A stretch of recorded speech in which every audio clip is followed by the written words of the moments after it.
नमस्कार. जन्माष्टमीच्या तुम्हा सगळ्यांना खूप हार्दिक शुभेच्छा. आज आपण गोविंद लाडू किंवा सुदामा लाडू याची रेसिपी पाहणार आहोत.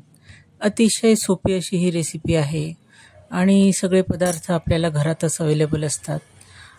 सगळे पौष्टिक असे पदार्थ त्यामध्ये आहे. तूप आहे, पोहे, डाळवा, शेंगदाणे, खोबरं, ड्रायफ्रूट्स आणि गूळ, खसखस असे हे सगळे पौष्टिक असे पदार्थ वापरून आपण हा लाडू केलेला आहे. त्यामुळे गोविंद लाडू हे नाव त्याला अतिशय शोभून दिसते किंवा तेच अगदी परफेक्ट नाव त्याच्यासाठी आहे असं मला वाटते. कारण कृष्णाला सगळ्यांना बलवान असं करायचं होतं, म्हणून तो मथुरेला दूध आणि जे लोणी होतं ते विकू देत नव्हता. सगळे आपण जे गोकुळवासी आहे, ज्यांनी आपण हे दूध दही आपण निर्माण करतो, तर त्यांनीच ते सेवन केलं पाहिजे. त्यांनीच चांगले आपले शरीर संपदा राखली पाहिजे, धष्टपुष्ट झालं पाहिजे. यासाठी त्याचे प्रयत्न आपल्याला दिसून येतात. म्हणून मी आता जास्त काही इथं सांगणार नाही आहे आणि माझा आवाज जरी चांगला नसला तरीसुद्धा मला हा मोह आवरत नाही आहे. श्री कृष्ण गोविंद हरे मुरारी, हे नाथ नारायण वासुदेव. श्री कृष्ण गोविंद हरे मुरारी, हे नाथ नारायण वासुदेव. जय भगवान श्री कृष्ण.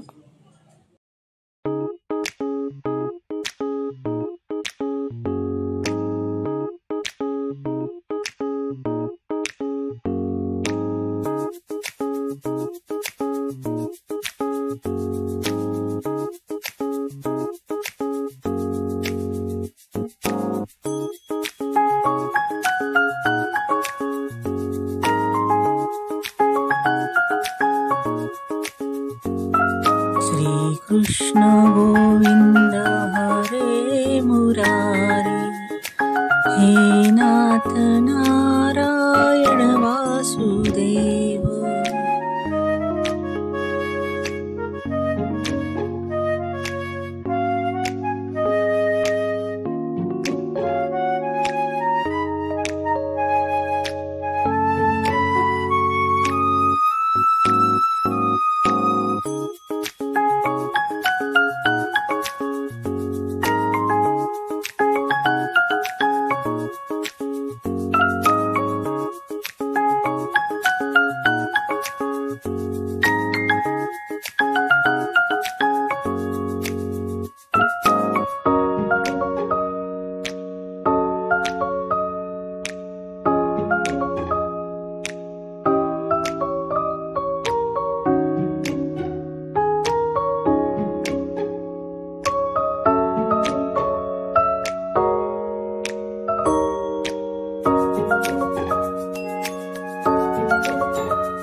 माझी आजची अशी ही रेसिपी जर तुम्हाला आवडली असेल तर लाईक करा, शेअर करा आणि सबस्क्राईब करायला विसरू नका.